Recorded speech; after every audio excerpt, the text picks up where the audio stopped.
Hello, Mark. Hello, how you doing? How are you? I'm good. I'm good. Where are you? I am in France, near Paris. Oh, nice. Cool. How is it over there? Fine. And you? I'm in Los Angeles. Okay, let's go. Hello, Mark. You have played in a lot of great series as Warriors 13, Hannibal, and movies as Arrival, The Frontrunner, Wedding Nightmare, and Maria's Story. What can you tell us about your background and your inspiration to become an actor? Well, I come from Newfoundland, which is in Canada, and I grew up as an athlete. I never really was that interested in the arts. And then I just got really into movies, in the late 90s when all those great films were coming out, Fight Club and Magnolia and all these great movies, The Matrix, and then into the 90s, I kind of got really interested and then started making movies with my buddies using camcorders and stuff like that, and then just got into improv, and then just grew and grew and grew, and then kind of became my obsession, and here I am today, about almost 20 years later. In a few words, how can you describe the movie Parallel? Parallel is about a group of four friends, entrepreneurs, who are trying to create the next app to make it big. And in the process of that, they all live in the same house together. They stumble upon what appears to be a mirror in the attic, which they previously never been in before. And they realize that going into the mirror, which is actually possible within the realm of this film, they actually go into a parallel universe, which, being parallel, is uniquely similar, but also has its differences. And they begin to use that to their own advantage. Which were your sources of inspiration to create a character, Josh? What did you bring to the character to give him a real human depth? And what have you in common with him? Uh, I guess I have some things in common with him, but I think I normally just draw upon myself and my own experiences and stuff. So I think with this character, you'll see he's kind of without giving away too much. We see a version of him in the parallel universe, and we see a version of him in our regular universe when the film starts, and I think it was interesting for me because one aspect of his character is that he wants to have a good time. He just wants to enjoy himself and stuff like that. He doesn't take things too seriously. But then another part of him is really confused and kind of can't place where that confusion is. And I guess for me, being an actor in this business, I always feel like that. So it wasn't too difficult in that kind of a way. And it was a nice stretch for an actor to kind of have such a range in the film. So it was a nice challenge. What can you tell us about your collaboration on Parallel with the director Isaac Ezban? What should be for you a good collaboration between a director and an actor? Oh, well, first of all, Isaac is amazing. He's a good friend of mine. He's wonderful. He's got great vision, and he's very passionate. And he and I have become good friends since then. I think a director needs to listen. They need to listen not just to the actors, not just to the cinematography. They need to listen to the story. They need to watch the film and how it comes out as you're making it, to give what the film needs. So I think it requires listening. I think it requires paying attention. I think that's what you need in a good director: someone whose eyes are open and they're willing to change, and they're willing to stick to their guns, all in service of the story. So you got to put the film first. You got to be a nice person, but you also have to put the film first. And I think Isaac did a good job of that. What can you tell us about your collaboration with Martin Wallström, Aml Ameen, and Georgia King on this Power movie? We became really good friends making this film. All four of us got along very well. We all stayed at the same hotel. We hung out a lot, which was really good for the camaraderie of the film, because we're all such good friends. And it's kind of rare because you never know when you go into a film, you might end up coming out wanting to kill each other. But in this one, we came out, as friends, and we stay in touch. And that's what's so lovely about this business sometimes, is that you get to meet people and form relationships that are everlasting throughout your whole life. And then you just look for opportunities to work with those people again. So we had great chemistry, I think, throughout, and we had a really good time doing it too. What is for you the biggest difference to work on the series and on the movies? What do you see as the big advantages and disadvantages for each of type of production? That's a good question. It's funny because the series is really fun because, you know, you're getting new scripts all the time and you're excited to see what's going to happen. And the shoot is a long one. So you're kind of in this long sort of marathon, but there's something kind of fun and challenging about that.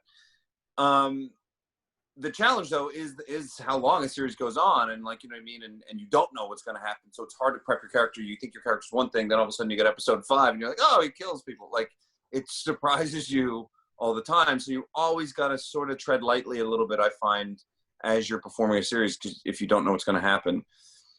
For a film, I like how compact it is. I like how this is the story. We're not trying to get any extra moments out of it. One of the problems I have with TV sometimes is, and this has happened very rarely in my career, but I've felt it where, you know, they need 13 episodes. So you always feel like there's an episode or two in there. You're like, I feel like this one's kind of just jammed in there to get to that number 13. That's where television, where the great television rises above that. And I've been very lucky to be involved in some of that, I think. But I love how compact a film is. I love that. The trouble with the film sometimes is that you don't know how it's going to end up. A TV show, you can kind of read the script and see how it'll be on the cutting room floor or in the cutting room. And sometimes in a film, some great stuff gets left in the cutting room floor and you don't know how it's going to be released and perceived and stuff like that. So it's harder to have control. In parallel, which scene was the most difficult for you to play and why? I think that's a tough question. I think the emotional scenes I understood. I find when you're doing a film that's such a group film, that's such an ensemble of these 4 characters, you really want that group dynamic to be authentic and real. And like I said, luckily, myself and Martin and Georgia and Amel, we all got along very well. But when you first go in, you don't know each other that well. So you're trying to create a camaraderie. You're trying to create a chemistry. And I actually find that idea harder. Luckily, in this one, I think it worked out because they're good actors. They're great actors and they're great people. But I find that a challenge for myself sometimes, going in and just creating this group dynamic. One-on-one is different, but a group dynamic. So I found that a challenge in the beginning. What are for you the main ingredients necessary to make a good short fiction trailer as this one? Like just the trailer? No, thriller. Oh, thriller, sorry. Thriller. I think you need surprises. You need revelations. You need surprises. You need things that are going to happen that you don't see coming, because we all sign up to watch a sci-fi film or a thriller to be surprised, to be shocked. We can't kind of know what's going to happen. That's the whole point. And I think this one goes in directions that you won't see coming. And I think that's integral. And when I read the script, I read it in one sitting because I want to know what was going to happen. So that ingredient was there. If you can have as a character the possibility to travel from a dimension to another dimension, what will be the first things that we'll do? Oh my God! Like wait! Like a parallel universe, yeah. Or just if anywhere? You can travel to another dimension, as in this movie, what will be the first thing that we will do? Oh my God! Do you know what? I wouldn't do it. I just wouldn't do it because I don't know. I like my life. I like everybody in it the way they are. Yeah, I wouldn't do it. Which of the other films that you have worked is for you the most important? Out of all the films I've done? Yeah, maybe one is for you maybe important personally for your career in Los Angeles, maybe? I think important for my career, probably the show City on a Hill, the TV show. I think I got to play a character that was a really interesting character who had a lot of conflicts within him and stuff like that. There was a lot going on, and it was good writing, and it was great actors, and so I think that was most important for me. But important for like the world, I'm really proud of Arrival and The Frontrunner. I think those films say a lot. You have directed several short movies and some TV series episodes. Do you think that to be an actor is very important and help to be a good director? I've never met an actor who's a bad director. Yeah. I think I've never ever met one, because actors, we direct ourselves all the time. We do auditions where we have to direct ourselves, or we direct our friend who we're helping. So anytime I've worked with an actor who's a director, they're always a strong director because you know where the actor's coming from. You get it. And that's not to say a lot of directors who aren't actors aren't great. I mean, Denis Villeneuve, Billy Ray, on and on. These people aren't actors and they're fantastic. But I've never met an actor who's not a great director because it's the attention to detail of where that person's coming from and the truth. And a lesser director sometimes can glide over important aspects of a character's emotional arc, just wanting to get to the next scene. Whereas an actor director will be like, no, we gotta explore that idea a little bit. And I find that really wonderful. Which director would like to work with and why? Oh God, David Fincher, I guess. I suppose because I love his films so much, and I'd be so curious about doing 100 takes or something, and where that would put me psychologically. So yeah, I just had pure curiosity and fanboy love. I'd say David Fincher. What are your current projects? What can you tell us about Blue Bayou and the writers? This is the first movie that you will direct. Well, Blue Bayou is a film I'm really proud of as well. It's with by writer-director Justin Chon, and he's the star of it as well, and Alicia Vikander. It's a story about, well, today, and immigration and family and families being separated. And I don't want to say much more than that, but it's very, very powerful, and I'm really proud of it. I think Justin Chon has a lot of guts for how he puts himself out there in a number of ways. And The Righteous is a film that, yeah, I wrote and directed and I star in and produced as well. And it's basically about a man facing the wrath of a vengeful God. Sorry, this is my cat. I'm just going to let him go through. He's not in the film, the cat.